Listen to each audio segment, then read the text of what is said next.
What used to be Abraham. Now it's not. I think. I look in there, I'm like, We're not very good quality. Well, they're middle works. I bought one this weekend. yeah, it was dry and cracked. Crack one and I was snapping it. Like, it was. Wow. Yeah, that's not right. Uh-huh. I like going to the guy here in El Dorado. Yeah, I do too. He hasn't moved yet. I don't know. He said he was going to. Yeah, I haven't been in a couple months. Yeah. That's usually why I go to. Yeah, I go to Jacob's a lot, or Cigar Chateau over there by Jacob's Liquor. My favorite one is made by True Estates. They're a cognac, yeah, sweet, yeah. Yeah. Sounds good. We'll venture out from that. Find something you like, yeah. Don't waste $10.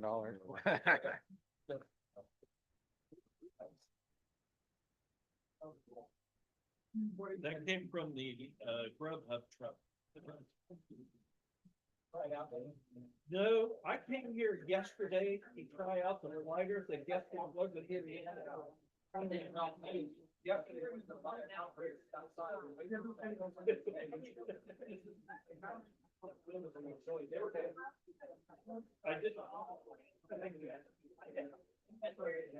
You should have texted me.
Waiting. Wait, yeah, it's. I want no accusations that someone got here late and we started early. But I think we can go now. So good afternoon, everybody. We'll call the meeting to order. This is the Butler Community College Board of Trustees. This is our regular board meeting on February 10th, and we'll start with the Pledge of Allegiance. I pledge allegiance to the flag of the United States of America and to the republic for which it stands, one nation under God, indivisible, with liberty and justice for all.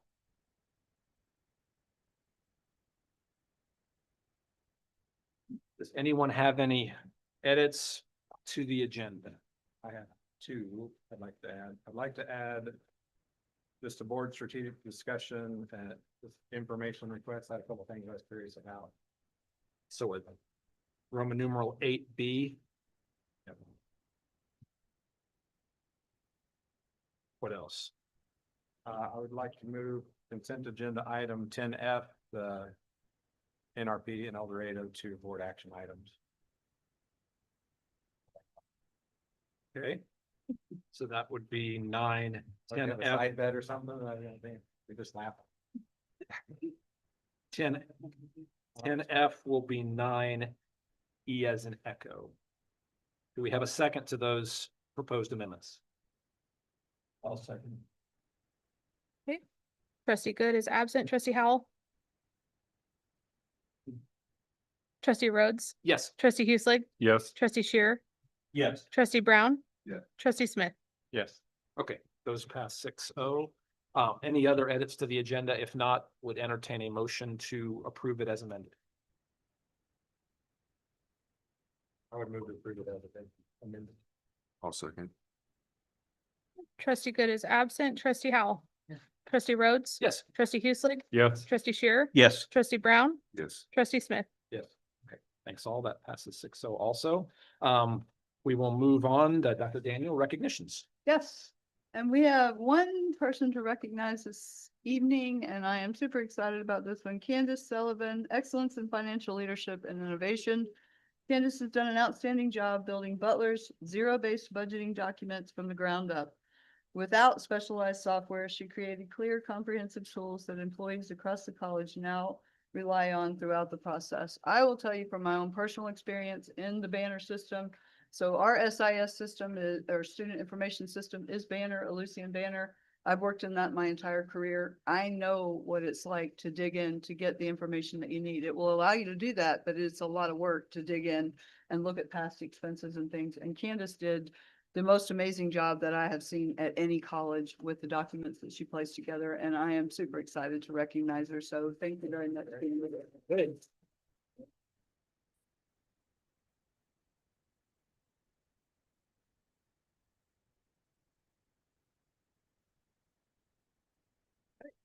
Thank you. Jennifer, anybody sign up for public comment? Anyone that is here wish to public comment, not speak now or wait a month. Okay, we will move on then to standing reports. Student government. Is Sam here? You're not Sam, but welcome. You. Dan could not make it, so I will speak in her place. I am Gabriel Villarreal, the Vice President of SGA. For the SGA report, we have had our semester retreat. We have all of our big events planned. Currently, this upcoming Friday, we will have our Sweetheart Dance here in this building, actually, for our students. And we will also have several pop-up events in this month.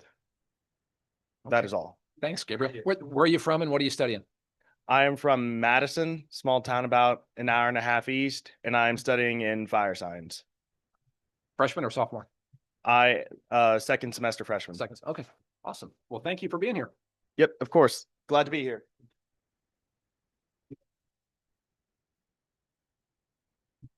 Operational staff.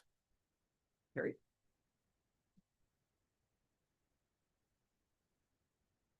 For this month's operational staff report, we have a fund committee update. The fund committee has been actively working to sell the remaining Midwest mixes.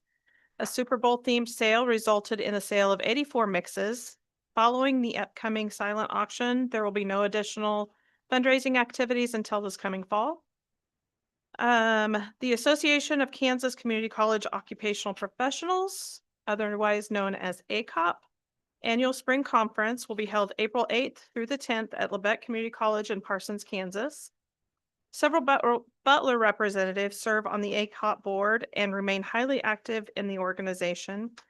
All operational staff are encouraged to attend this conference as it provides valuable professional development and networking opportunities. And as a reminder, donations for the silent auction will be held during donations for the silent auction that's going to be held during the spring IDD are welcome. Please reach out to me or any other operational staff member. And if you want items to donate, have items to donate, and we will arrange for assistance to pick them up. Great, thank you. Professional employees. Camille. Hello. Tonight, I have the honor of formally announcing to the board the recipient of the 2025 Master Teacher Award.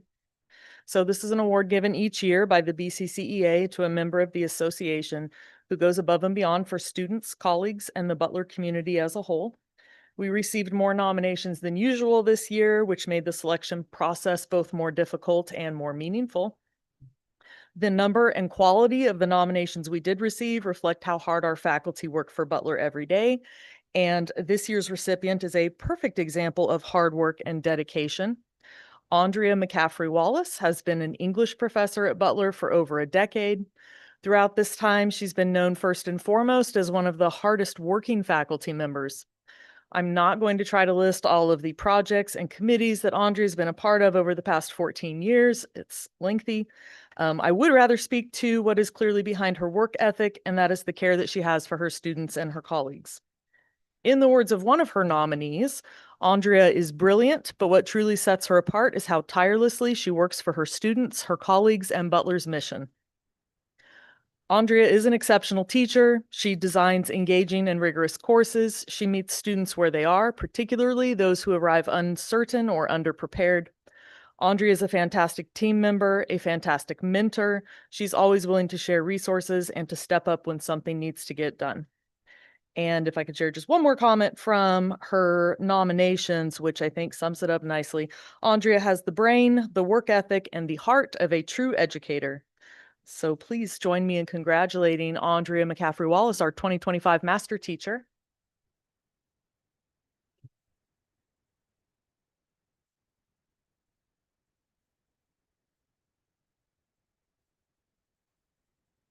Thank you. I didn't prepare anything formal, but I did just want to thank the Board of Trustees so much.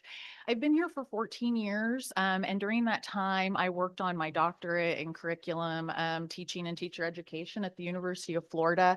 And in that time, I studied professional development and how teachers are treated at lots of institutions. And it was so great to be able to share with people from all over the country what an amazing faculty development program we have here at Butler. It was astounding as I did research and wrote papers to constantly be able to say, and actually Butler does this, we do all of this so well. And I think I was so spoiled as a faculty member coming in when I did, because Mark was starting the faculty development team and I kind of grew up in this really great environment where, faculty have been so supported to grow and encourage each other to grow. And I know that the Board of Trustees and your all's support through the budget has been so important to that for our professional development. And I just want to thank you and let you know that your efforts in that do not go unseen and that we appreciate you supporting us in faculty development so much. Thank you, guys.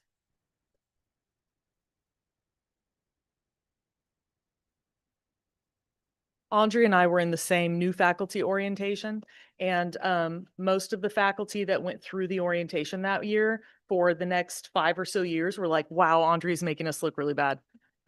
She's like, she's just volunteering for everything, and we're like slow starters, I guess. But does anybody have any questions for me? All right, I'm done. Thank you. Hey, thank you. Board Finance Committee. Dave, Aaron, anything of note?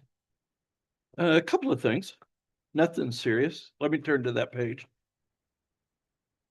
If you guys would notice, it's on page, right before page 94, 93. This year, we have gone through 58% of the budget year, and our expenses are just shy of 57%. We just call it 57%. So those are right on. If you also notice up in the state sources, our state sources are $60,000 kind of over. And that's because we got money from the state of Kansas for XL and CTE funds, and the budget just hadn't been adjusted quite yet for those funds. And then on auxiliary sources, the variance there is because the dorm rent for the spring semester hasn't been adjusted in there and added in there yet. So those are the variances of those three. And I did see where here is our clean audit report. So I thought I would point that out, that no exceptions, nil, none, zero. Our finance and department is doing one heck of a great job. So hats off to them. That's my report. Any questions for Dave? No. Thanks, sir. Foundation Board, the Foundation Board meets in a couple of weeks this month, so we'll have a report at our meeting next month. Dr. Daniel.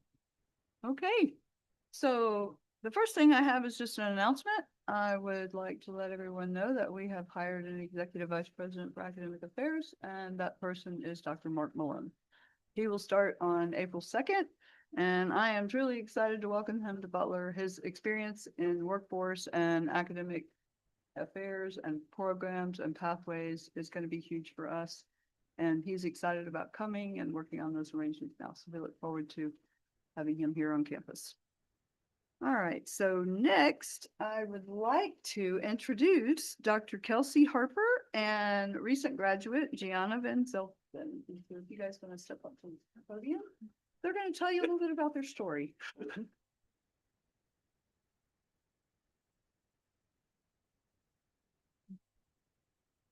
Hello, or hola, I guess I should say. I'm Dr. Kelsey Harper. I'm chair of the Foreign Language Department and Spanish professor here at Butler. And I'd also like to let you know that I'm a former Grizzly. I started at Butler here, I won't tell you what year, at a time when I didn't know that college would be possible for me. And so Butler really laid that foundation for me for my passion for Spanish and also for the rest of my education. So it's truly an honor to be back now serving as an instructor and department chair at the place that gave me the start. So I'm here to talk to you a little bit about our partnership with Friends University. About a year ago, I received a phone call from Dr. Jerry Smart. She's the Spanish program director at Friends University.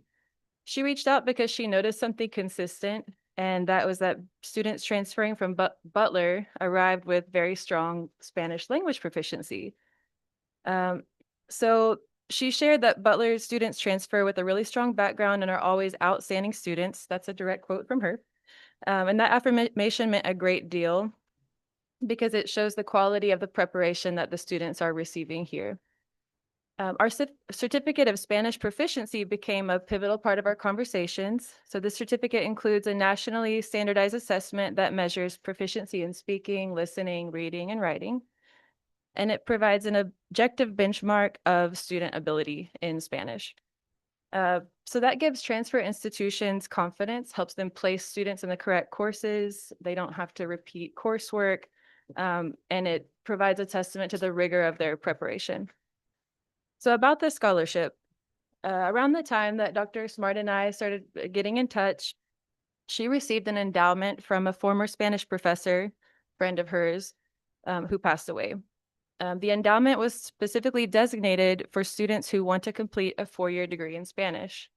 Because of the strength of our partnership and the preparation of our students, she expressed a desire for Butler students to be the primary recipients of this scholarship. We already have 3 students completing their studies at Butler, one who's already completed and gone on to Friends University. So we had one this past spring, which is Gianna, and 2 this coming fall who will be going to Friends.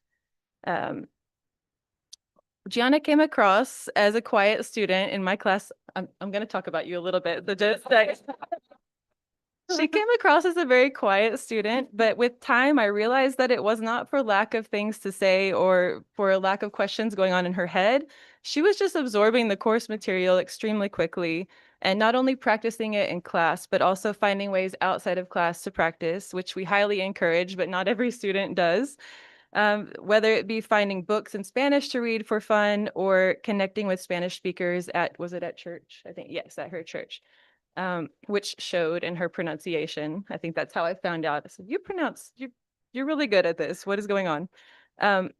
So I knew Gianna was interested in library science, but I'm a firm believer that Spanish is a little bit like hot sauce or like ranch, if you prefer. It goes with everything. You can combine it with anything. I encouraged her to think about Spanish at Friends University because I knew that she would be in good hands and that they would continue to foster her career goals. And we were proud of her. I know she's going to go on to do great things. And she might have a few words to say herself. I prepared a much less thorough announcement. First, I want to just thank you guys for inviting me here. It was very special that you guys thought of me for this. And especially since Butler gave me so much, I wanted to at least give what I could by speaking here. So I want to say thank you to you. And I also have something to say to Professor Harper, which I wrote down. Profesora Harper, usted me ha ayudado mucho en mi camino de educación y vida. Yo siempre estaré agradecida por eso. Tus esfuerzos para tus alumnos son importantes y hacen una diferencia real. Tengo un mil de gracias para ti. And I'm only able to say that because something changed. About 2 years ago, when I got out of high school, I decided that I wanted to go to Butler because it was accessible. It was very affordable for me. and it seemed like a reasonable next step. I graduated from Remington High School, which was 2A high school about 30 minutes away from here, a bit north. But when I started at Butler, I did not know what I wanted to do. I just thought that I would go to school because going to school is what I had always done, and I had figured out that it was what I was good at. So I wanted to continue that. When I had signed up for classes, I originally signed up for a Spanish 1 class. I figured out that with some high school Spanish I had taken, I was able to skip that, and I actually got put in a different class. And I'm so grateful I did, because that was Dr. Harper's class. And about halfway through my first semester, I realized that I had a bit more purpose than just taking classes to take classes. And I changed my major to foreign language with a focus in Spanish. So I'm so glad I did that. One of the important lessons I learned from Butler is that mistakes are not hindrances. It is the path to a better education, is the path to better connection. And that is something that I've really had to work on with myself. I'm a very perfectionistic student, so I tend to not want to make mistakes, as everybody does, I believe. But I think something Professor Harper helped me a lot with was realizing that you want to make those mistakes. Those mistakes are going to make you better. And if you shy away from those, that's going to be to your detriment. Something I also realized a little soon after that is that she is somebody like me, which probably helped me. I am not Latina. I do not come from a Latino background at all. But when I heard her speaking, and when I found out that she had went to my same high school, I did indeed find her in the alumni photos later on. But that meant a lot to me. You looked amazing. You looked amazing. But that was very encouraging for me. More important than that, she did get me on path to something further than Butler, because I think she knows that her students don't just end there, they continue on, and that's what she encourages a lot. She introduced me to Friends University at one of her finals. Actually, I went in to speak with her. It was a little interview. You'd speak in Spanish, though she'd speak in Spanish back. But she had mentioned before I left, hey, Friends has this Spanish program, and they're actually not bad. You should take a look at it. And so that started my path there. But getting to know Dr. Smart at Friends was only through her. She had some great connections there, and I really appreciate what she did to connect me there. And I just wanted to say thank you to Butler, because I started with a foundation in Spanish. One of the things I particularly appreciated through her program was the Avant 4S stamp test. It's the nationally acclaimed test that she had been talking about for the national standards. That's something I had taken, and being somebody who doesn't usually have a whole lot of confidence in myself, taking that and getting my results back. I have a bilingual certificate for functional fluency, I believe is the term they use. So that gave me a lot of confidence in myself and courage to use my Spanish for something greater outside the classroom. But I just want to thank you all guys for inviting me here and giving me the basis to continue in my educational journey.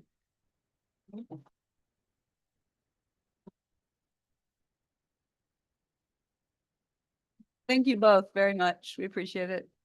A couple other items.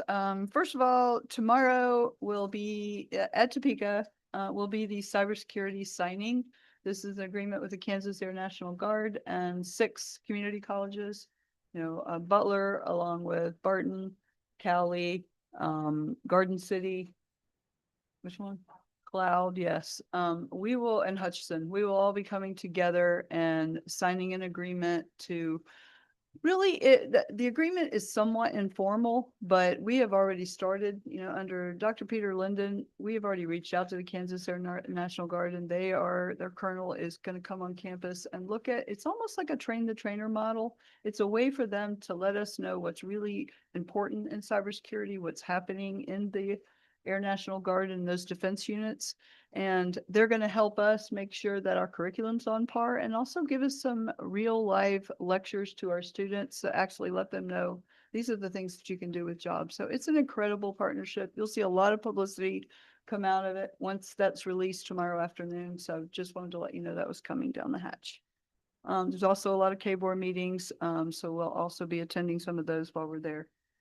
Just to kind of make sure that you're aware of where we are funding wise right now. Of course, we still have a long way to go in the legislative session, but where we are right now, In the Senate, they have basically agreed to everything that the community colleges have presented as a package. We presented them, we looked at cuts, we looked at what funding we needed. We just asked to be flat. We didn't ask to go up, didn't ask to go down, just asked to be flat. Senate has supported all that. And the House was close, but they did make a little cut, and that is in student success funds. Right now, they're proposing a 50% deduction on the student success funds, renaming it to student engagement, and letting everybody know this, it would sunset after this year. So those, obviously, the House and the Senate have to come together at the legislative session this weekend in El Dorado. I did talk with Senator Fagg and Representatives Will Carpenter and Doug Blex and asked them, when they thought this would come together, probably mid-March before we know anything on that. So that's kind of where our funding stands right now. We'll probably will see some decline, but honestly, based on what's happening to the universities, we're probably in better shape there. Outside of that, a couple other just updates internally, things that we're working on. We talked about this, I think, at the last board meeting briefly, but we have started the process of trying to implement a 1.5% convenience fee. So only on tuition and fees.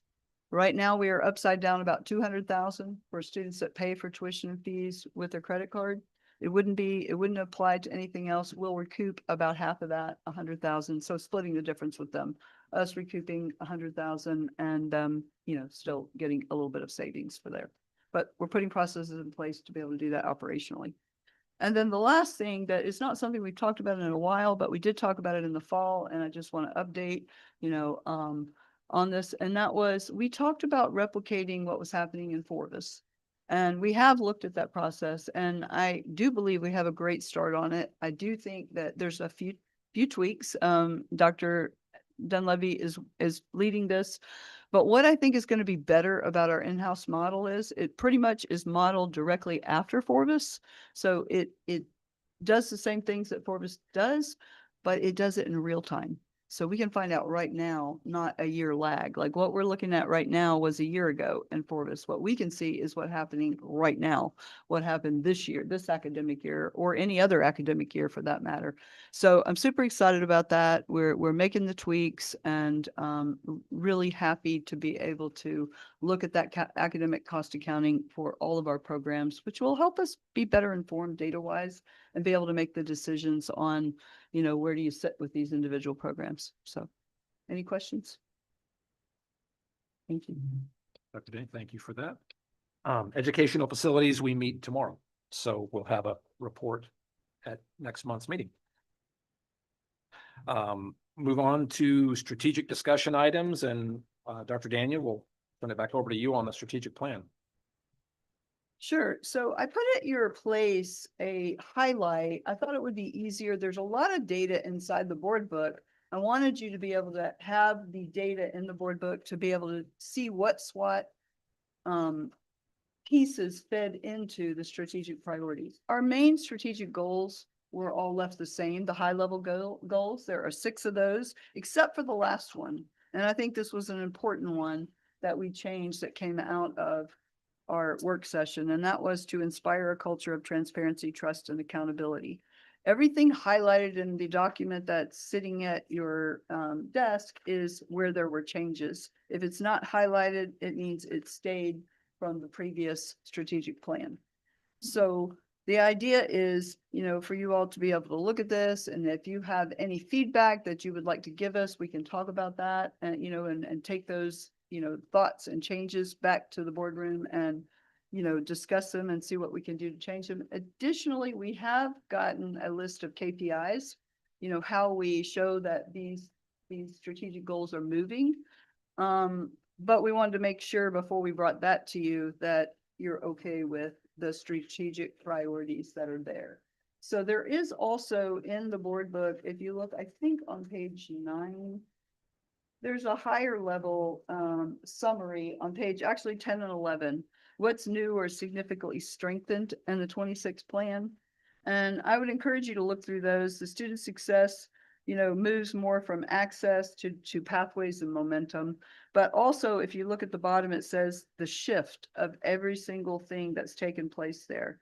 So for example, in student success, It's a shift from just general access and success to structured progression, guided pathways, and burial removal. So we're really getting into a little bit more of the details of what we're looking at to try to make changes and move the needle for our students. And each of them has those successes there. And then on page 11 is things that are entirely new, and you can see, several things there. So I'm happy to entertain any discussion or questions or thoughts or comments that you might have. I would just add my normal. In the big picture evolution, equity is a separate area, equity and integrated across all priorities. I would like us to move towards equality, treat no one different, not have groups that we segment and keep us somewhat divided, but we're gonna deny no one. We want everyone to come here, give us That's their right. best, will give us their best. I just think that, and this also protects us in the future if there's any legislation. They could say, oh, you're still sneaking in DEI because you called it equity, blah, blah, blah, but you just say, hey, we're equality, we take everyone, we don't discriminate for any reason. I just think it would be better language possibly. And certainly, And I that's know what they're makes sense. nitpicking on equity versus equality, but I don't think, we want to get everyone a leg up regardless of your background. And groups don't come to our college, individuals come to our college, and there are Right. different groups that have, larger birth rate right now and whatnot, and we can seek out to hire more, or bring in more individuals.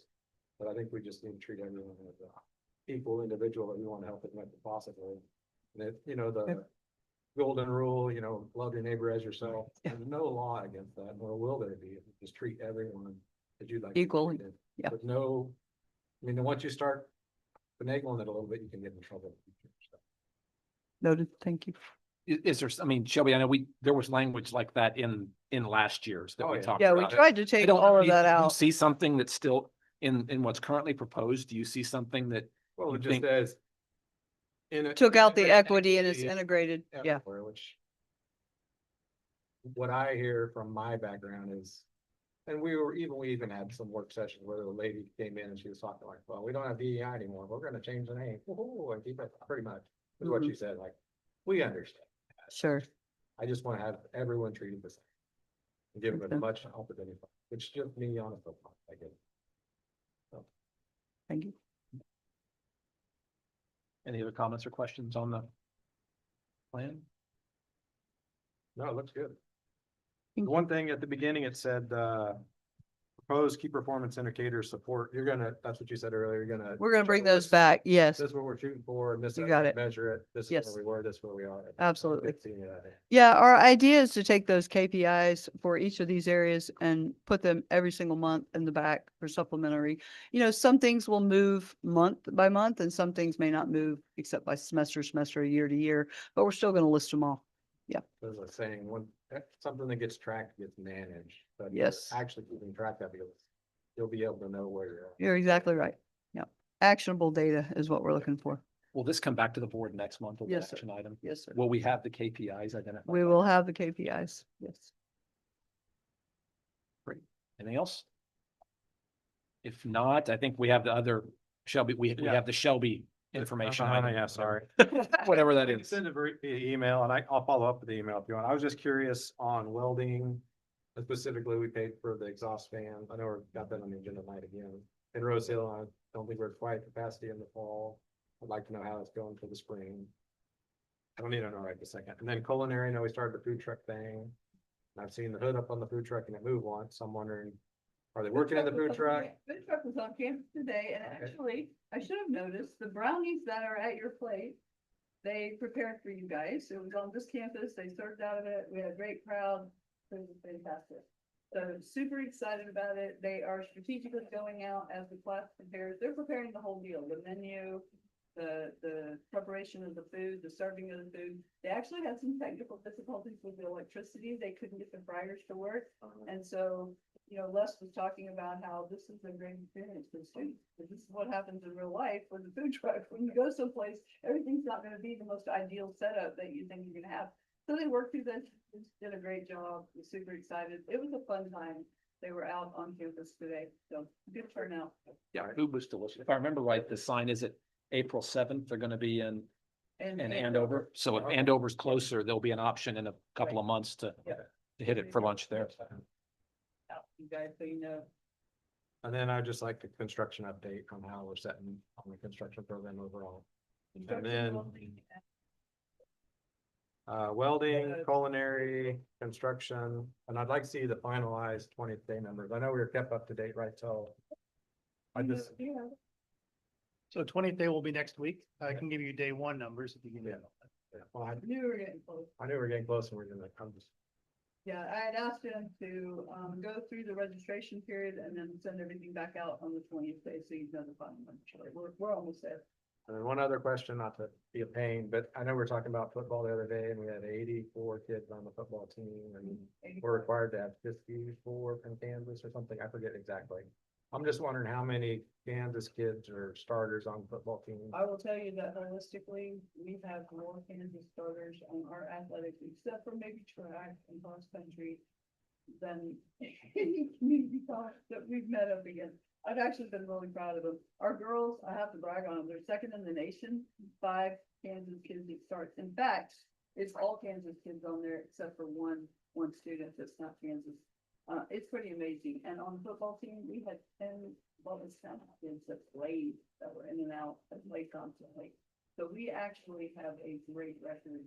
It's exciting. Even a couple announcers from the other schools said, it's actually amazing. Butler's on the court and they've got all Kansas kids playing, because many of them have nothing but an entire international roster. Even though they have not even just, I mean, a lot out of state as well, but very few Kansas kids. So proud of our group, you know, for doing it. And also It's a pride. Butler is still one of only 2 schools that are allowed in some of the high schools, because back in the day, Butler didn't vote to, quote, disintegrate the number of Kansas kids on football programs. That there are still some older coaches around that won't let other community colleges recruit their kids, because Butler stayed with recruiting Kansas kids. So I think it would be a good model moving forward if all the 19 colleges could agree, like, hey, let's mostly have our kids. I mean, I know you're competing nationally for bragging rights, but it would get your local people more involved if they had more locals on their team.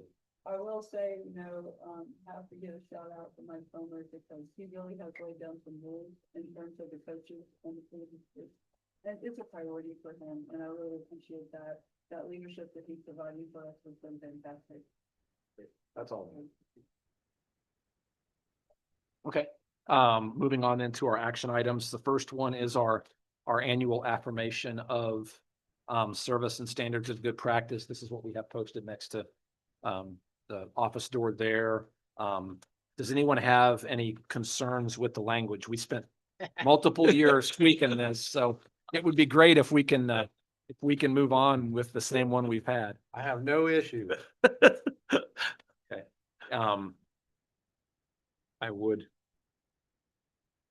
I don't know that we have to, we're all gonna sign this, so I don't know that we have to vote to approve it. But everybody's gonna, I'll sign it and then pass it around, so. I guess why don't we just, it's listed as an action item, why don't we just entertain a motion to approve the affirmation of service, and then I'll sign and pass it around. I move that we affirm the service and standards of good practice for the Board of Trustees. Second. Trustee Good is absent. Trustee Howell. Trustee Rhodes. Yes. Trustee Hueslig. Yes. Trustee Shear. Yes. Trustee Brown. Yes. Trustee Smith. Yes. Okay, 6-0, wonderful. I will send it around while we're all here today, and then Mary Martha can sign when she's back. Next item, action item is the exhaust project for welding. Oh, Ireland's already headed to the podium. Good evening.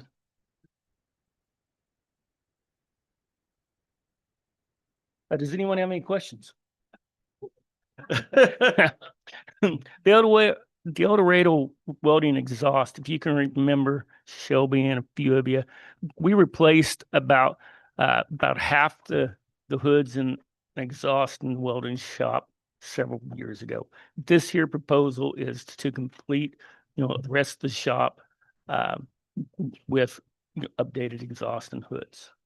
It's also replacing all the gas lines in there that provide the gas and oxygen and stuff for the booths. So as you can see, we went out for proposals for several mechanical contractors and electrical contractors, and the total project is going to be about $180,000. So.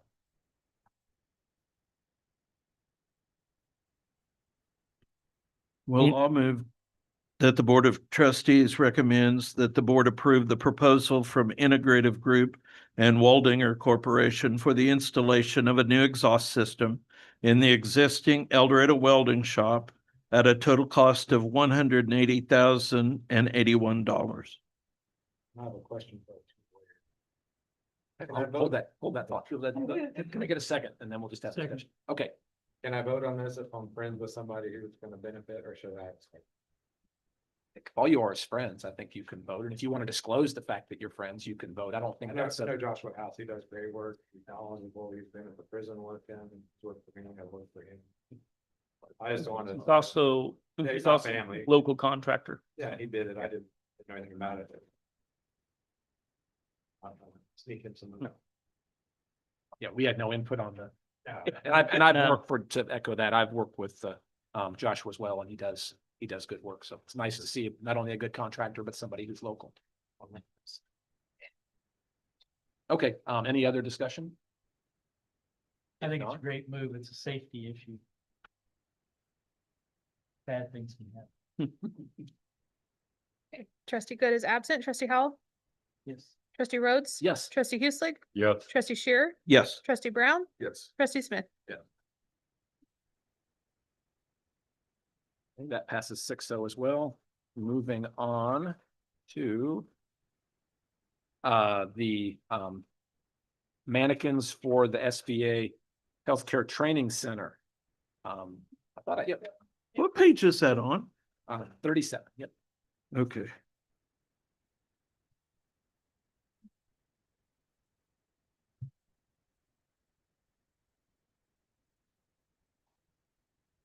Hello. Well, last month you approved, or was it last month? The last couple. Last couple, we approved the initiation of the simulation center, and now we get to spend some real money. So this is apprenticeship related funding, possibly Carl Perkins Federal Reserve grant funded. But in order to be able to do simulations, we need to have mannequins. And so these are high fidelity, really some of the highest fidelity mannequins. So they will meet whatever training is needed at the simulation center. And that includes not only for Butler students, but fire science, EMS, well, not really fire science, EMS, expanded allied health, nursing potentially, and as well as training, not just training for SBA nursing staff, but potentially they have, they're looking at it from an obstetric training, potentially bringing in new physicians and being able to train new obstetricians. So anyway, or they're hoping so. This is just, phase one is the mannequins, and we're working on AV equipment and all of the microphones and cameras that need to be put in for the simulation center. So anyway, questions? How do these mannequins differ? I know we took a tour before and you guys had 3 or 4 rooms of mannequin. How are these different than those? Could Oh. the training proposing there be done with those mannequins? If they were expected? So we did single sourcing mannequins because it just it makes the training easier when you have multiple people using, at least everybody's using the same mannequins, the same brand, the same type of software. Victoria is the OB, we call her the OB, and we have Noel's over here. EMS just added a Noel.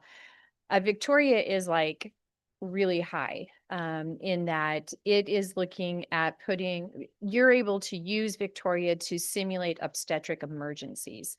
And so that's a higher level of fidelity or a higher level of technology that's needed. So when we are looking at being able to train and maintain competencies of our OB, especially in a critical access hospital, that becomes very, very important for the health of the community. So it's really it has some really, really nice features. And when you talk about a lot of the expense is also the maintenance, the 5-year extended warranty, that's a huge, but that, as Dr. Daniel says, it really provides some insurance and some um, breathing room, if you will, if the mannequins have any issues at all. But the skin is different. So instead of looking kind of like a mannequin that has joints that you can see, it is actually covered in skin that is more lifelike. It's more real. The hair is better. They blink, they cry, they talk, all of those things.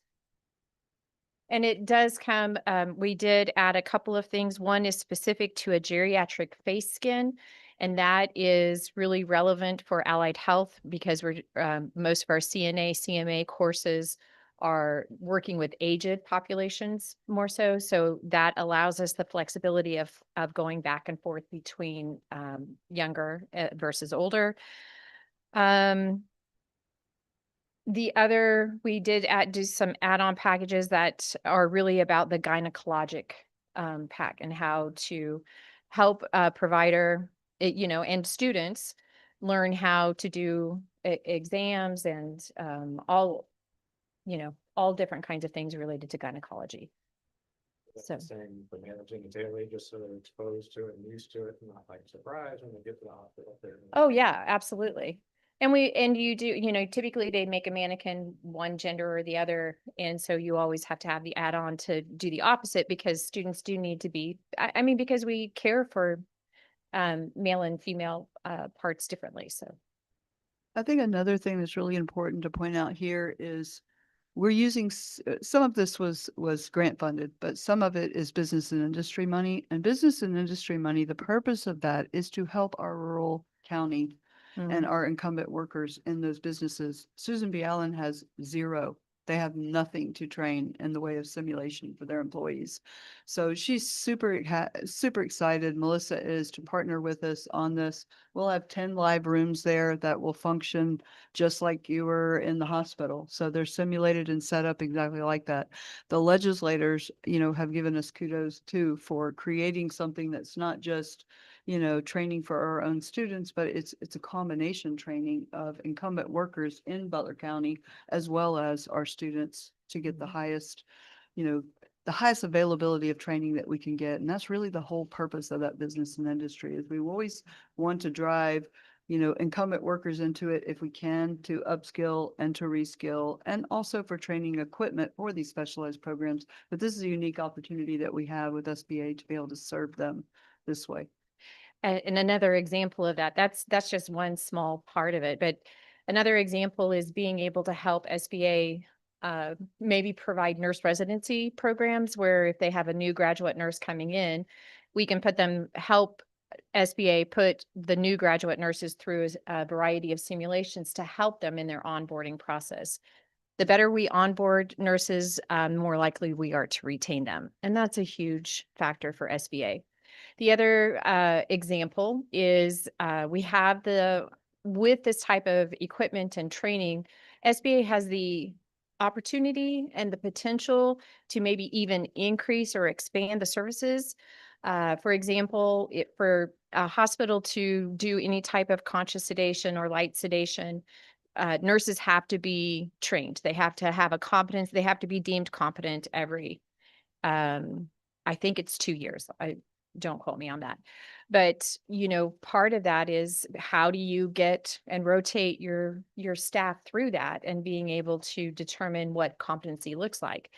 Being able to use this type of simulation services would facilitate that for SBA and make it easier for them, potentially expanding what they're able to do and keep residents right here in Butler County. So, yes, sir. So, reading the warranty, there are no loaner simulators included. No, Gamar does not do that.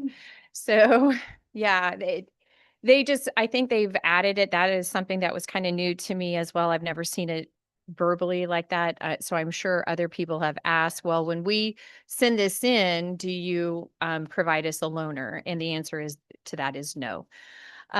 So we typically, Gamard offers really great tech support. Most of the things that we need it to do, we can make it do. If it doesn't do it, if something is broken, for example, sometimes the voice box um, um, doesn't work, or it just, just different things stop. So our IS support, Adam Shalene, is trained and is doing some additional training to troubleshoot on how to fix that. But most of the time we can make it through a semester, and then when we ship it off, it's usually back to us in 6 to 8 weeks. So it does require some timing, but that's, we do have the ability to have backup here, and we can help each other if something is broken and is needed in a, rarely are things in academia emergent, but sometimes, we need it now versus having to wait for it. But that's what that means, is just that they don't provide any replacement during the 6 to 8 weeks that they're fixing whatever we've sent back.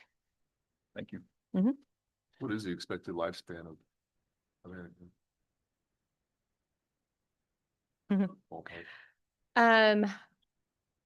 There is a Victoria that we are using currently down at the Butler of Winfield Simulation Center, and I believe that Victoria down there is well over 10 years old. So with appropriate maintenance, they can last as long as it's the technology, it's the computer, as long as they can connect, and it's a pretty nice. We actually have a baby that was I think the baby goes back to 2012 or 2014, and we're going to send it back. They will, put new skin on it and fix the internal, and so we'll be able to continue to use it. So, I mean, if we take care of them correctly, they'll last for a really long time. Question on the funding, how much of this is coming out of budget, or will it be completely covered by grant? And It's completely covered by currently the apprenticeship funds. but if we get a grant, that'll save us some apprenticeship funds. Well, right now we have Carl Perkins Federal Reserve grant. We have a pocket of money, $130-something thousand for that. And that is to cover the AV equipment and the installation, which will hopefully, fingers crossed, come to you next month for approval. And so whatever is left over from that will be applied to this, and then the remainder will be completely apprenticeship grant funded. So it's $0 coming out of operating budget. Is that gonna be out of the budget, or will be other funds to cover that? Carl Perkins Federal Reserve grant will cover that. And my only other 2 cents is if SBA is gonna be using it on their own, I would personally like to see them contribute some to the total cost. Well, they're contributing space. They're contributing space and the upkeep and the utilities and the cleaning and the linen. And I'm hoping that they will contribute by providing the expertise and the experts and staffing for things that when we need to, for example, a physician, we want an ER physician to come and respond to our code, that they are able to provide that. Well, with that, I'll move that the Board of Trustees approve the purchase of the following equipment necessary to build the simulation opportunities at the Susan B. Allen Healthcare Simulation Center. And they are listed below. I won't list them, but it totals $254,497.64. Second. Trustee Good is absent. Trustee Howell? Trustee Rhodes? Yes. Trustee Hueslick? Yep. Trustee Shearer? Yes. Trustee Brown? Yes. Trustee Smith? Yes. Okay, 6-0 also. Thanks, everybody. Thank you, Janet. Next item for action is Cox Internet renewal. Christine? All right, thank you. We can't have a meeting without you on here somewhere. I think I skipped last month, but you'll probably hear from me every month during the springtime. Unfortunately, that's when a lot of our renewals come up. And we're trying to do our summer projects. We're preparing for those. So Butler Community College supports internet and connectivity to all of our campus sites. Marion's a slight exception. Marion high school provides the internet to us, but we have to maintain a firewall at that location. So we secure our environment from the Marion School, and it comes back to our location for connectivity. So you won't see the Flint Hills on here just because they're not a part of our Cox contract. So I just wanted to make sure that was clear. All sites are strategically connected by either a private or public connection. So essentially it just means whether or not that connection can get out to the World Wide Web or not. This network architecture allows for us to have a centralized firewall management. So we have our firewall at Andover and the El Dorado campuses, which eliminates the additional need for firewalls at our alternative sites, Rose Hill, Marion, Rose Hill, Service Center, McConnell, etc. This also helps us reduce our external attack vectors. So we're just defending our main campuses from the external world. So it's kind of like how many people come visit your house and they knock on the door and then check the door handle versus Butler. We consistently have people knocking on the door and then shaking the door handle. We have thousands upon thousands of attacks on a daily basis trying to penetrate our environment. So we try to reduce those attack surfaces as much as possible.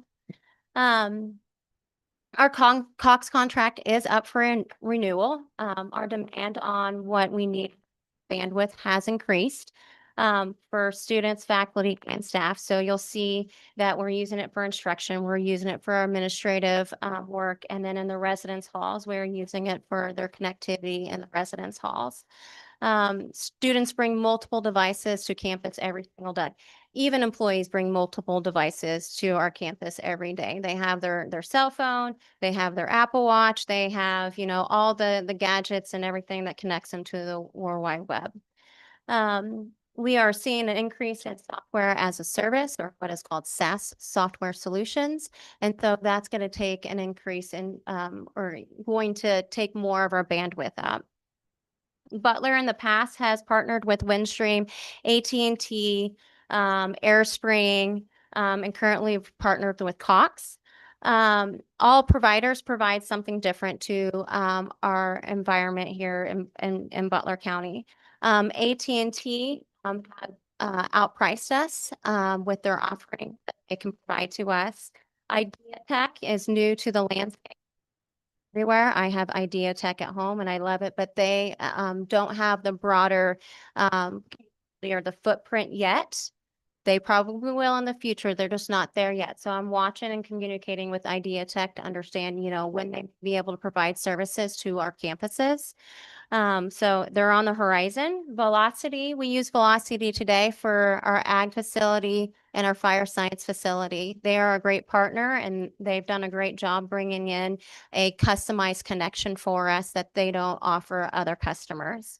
But Cox still remains our partner that provides us the best solution for our environment to reduce the amount of equipment that we have in our environment and the operational expenditures that we have to have. Our team worked closely with our Cox representative to reduce the cost as low as possible. Our goal was to stay within the same range of what we're paying today. Cox proposed an increase of bandwidth. And a lot of our locations, we saw a reduction in those costs. Some of the packages that we have today are no longer available through Cox, and so we had to increase, but the overall cost was lower. In some areas, the increase did cost us more. Our El Dorado campus has a 2 gig connection. It's not enough. We need to increase that. So our options were a 5 gig connection or a 10 gig connection. Per the price, we were going with a 5 gig connection, but through the negotiation process, we were able to get a 10 gig connection for the price of a 5 gig connection, which just shows Cox's willingness to work with us and help us stay within our budget constraints that we have. The El Dorado internet circuit that we have today, we do share that cost with the res hall. So we split that in half. So the proposal is for the internet connection at El Dorado is $3,300. And so they'll share half of that cost with us. So it's not all on the institution to pay for everything that we have. And with that, I will take any questions you may have. went over my head. I'll move that the Board of Trustees approve the renewal of Cox Communications 5-year internet connection contract. I had a question off the wall, kind of getting into big in IT and data security. Is there a way, it seems like every college has to replicate their own, they're all doing their own thing. Is there, I don't even know if it's feasible, but could Butler be like the hub of X number of community colleges and charge them for a service and just protect everyone's data? Is that even a possibility? They would have to route all their connections. We have to have a central place where all of our connections would route to. From a firewall perspective, that would be very much a challenge. However, I'm working with the community college CIOs to figure out how we can work together to maybe share resources, ideas, and maybe drive down costs as we move forward. I think that community colleges should work together on all IT related resources, whether it's hardware, software, or even staffing. And so I'm trying to bridge that gap today. Christina, what's the Phoenix, Arizona service address? Thank you for asking that. So we have Oracle Cloud, and that's where our student information sits. And so it's in Iron Mountain, wherever Iron Mountain may be. It's in Arizona, obviously, but it's our connection directly to that site. So as we're communicating with that student information system, it's a direct connection. So we have that speed that we need. Yeah, it's our cloud environment. Okay. Any other questions? Trustee Good is absent. Trustee Howell? Yes. Trustee Rhodes? Yes. Trustee Hueslick? Yep. Trustee Shear? Yes. Trustee Brown? Yes. Trustee Smith? Yes. Okay. Another 6-0. We have the action item that was moved from the consent agenda. It's on page 82 of the board book, which is the El Dorado Neighborhood Revitalization Program. Dr. Daniel? Yes, and we have a very I thought they prominent were here visitor for- from the city to help with this item. He's been patiently waiting. Thank you, David.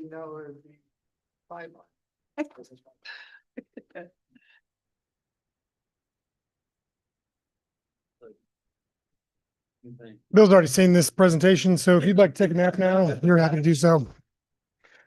So I think the last time I was in this room was about 5 years ago to talk to you all about the city's neighborhood revitalization program and to ask for your approval of it. So this year we have a slight change to the plan. But first, I'm going to give you kind of a 101 of NPR.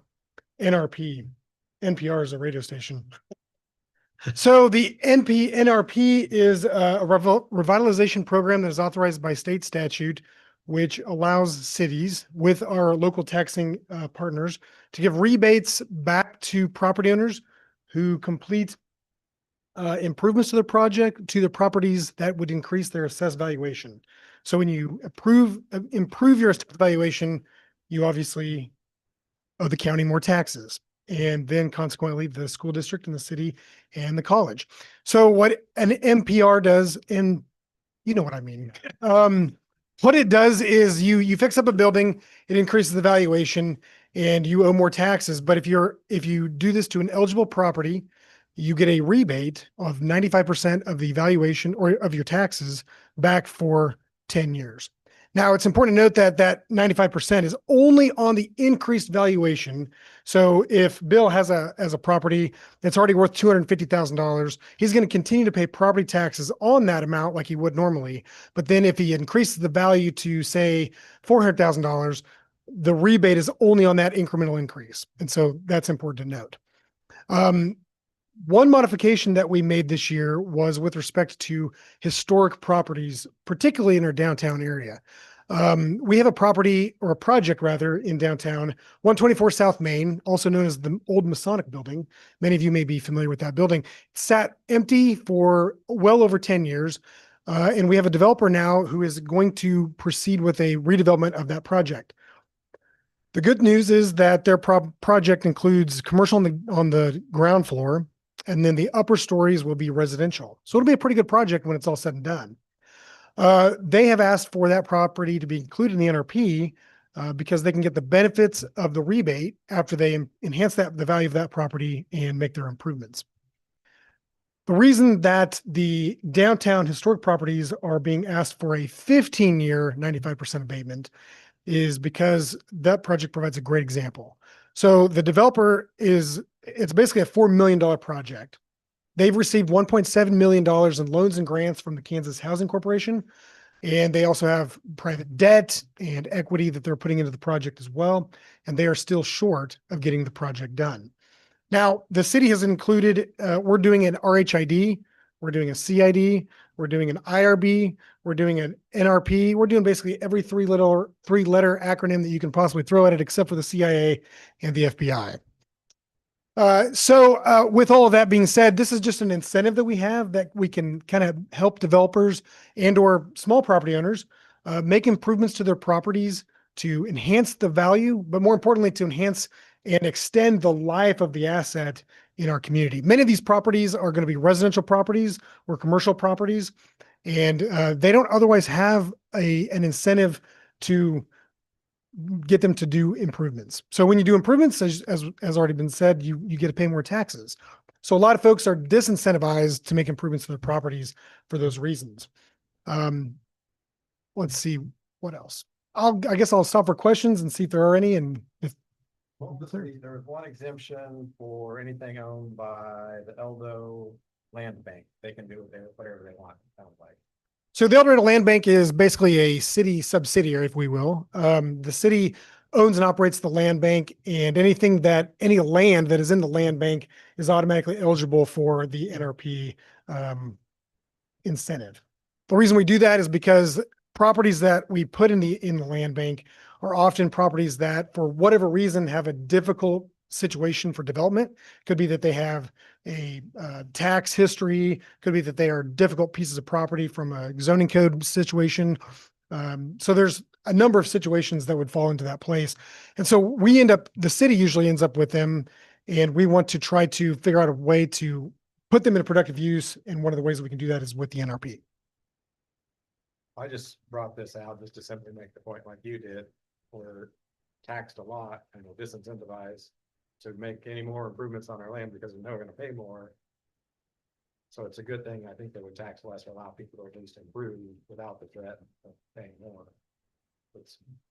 We're not undertaxed, or we wouldn't need that. We would be growing without having to happen, which I appreciate you guys doing. David, how does it work mechanically? Is the rebate actually you pay your actual assessed tax and then you get a check back from the county for the sum total of all the rebates that the taxing entities did, or? Yeah, so great question. Yeah, you will pay your taxes just like normal. The county is going to send you a valuation, and they're going to send you a tax bill based on your new value. You're going to cut a check. You're going to send that to the county. The county is then going to do all of the administrative work with respect to getting the city, the amount it's owed, school district, et cetera, based on that 5%. And then the remaining 95% gets cut back to you as the property owner. As a property owner, it's seamless. You don't really know who's doing what, but it works pretty well. Who are the objectives for this? Are there any? We have actually not had any objectors per se. We did request some additional changes to our plan. The county wasn't interested in making too widespread of changes, primarily because they don't want a whole lot of differences between cities because it does make it difficult for them to administer, which I can understand. But other than that, I think for the most part, one stat I think is important to know, maybe this will help with that, is we've had 34 applications for this program in 2025. 23 of those are residential, 11 are commercial, and those represent a $4.1 million assessed valuation.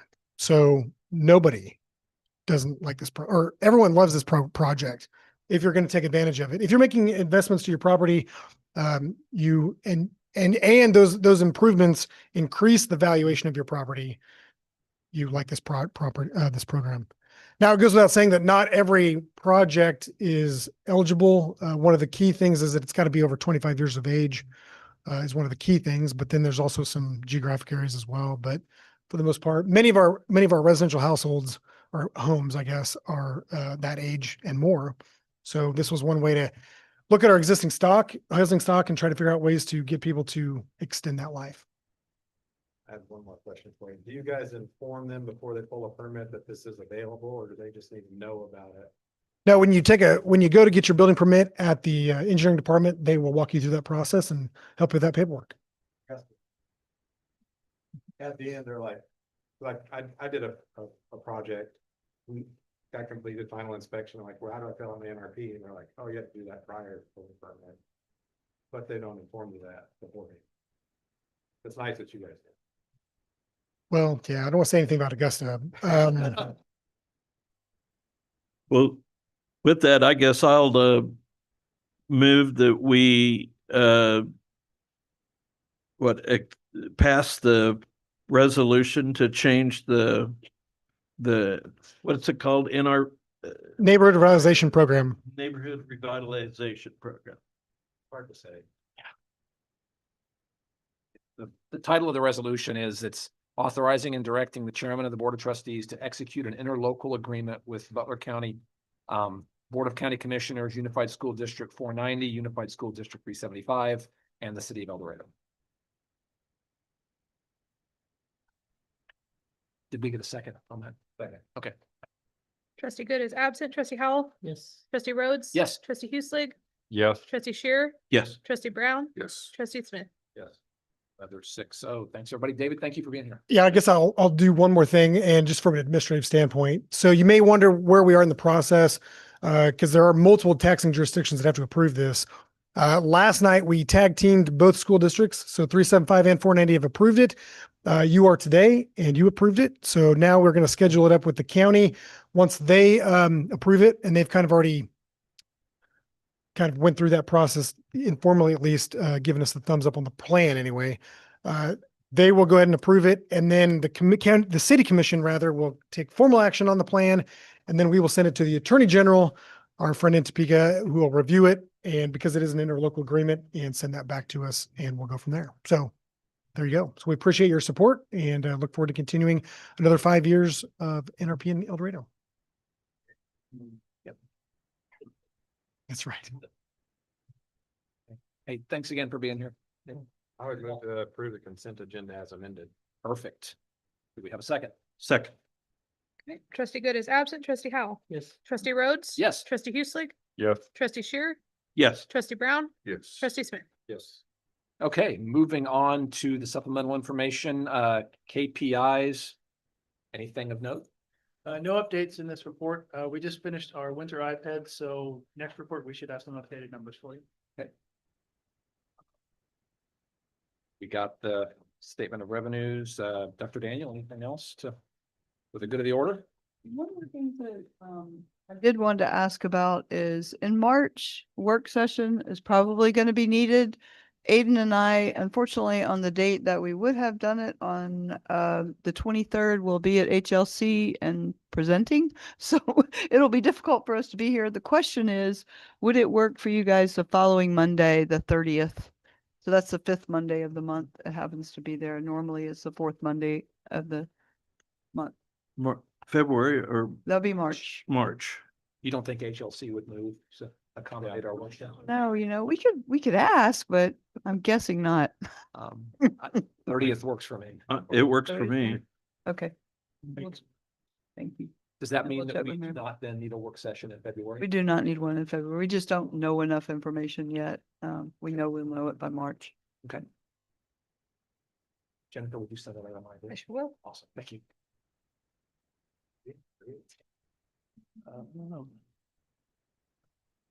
Sports and stuff. Where I know do we have any home basketball games? Home basketball game is Saturday at 2:00. Girls starts at 2, or women start at 2, men start at 4.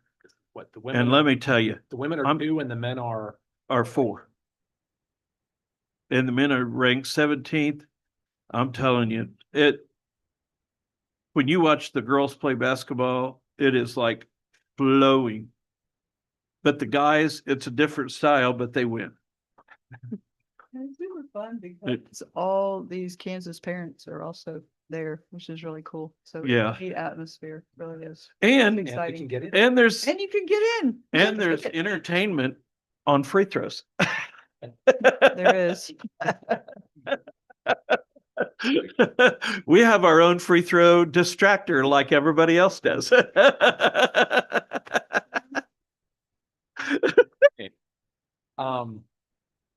With that, would entertain a motion to adjourn. I so move that we adjourn. Okay, trustee Good is absent. Trustee Howell. Yes. Trustee Rhodes. Yes. Trustee Hueslick. Yes. Trustee Shearer. Yes. Trustee Brown. Yes. Trustee Smith. Yes. Okay. Thanks, everybody.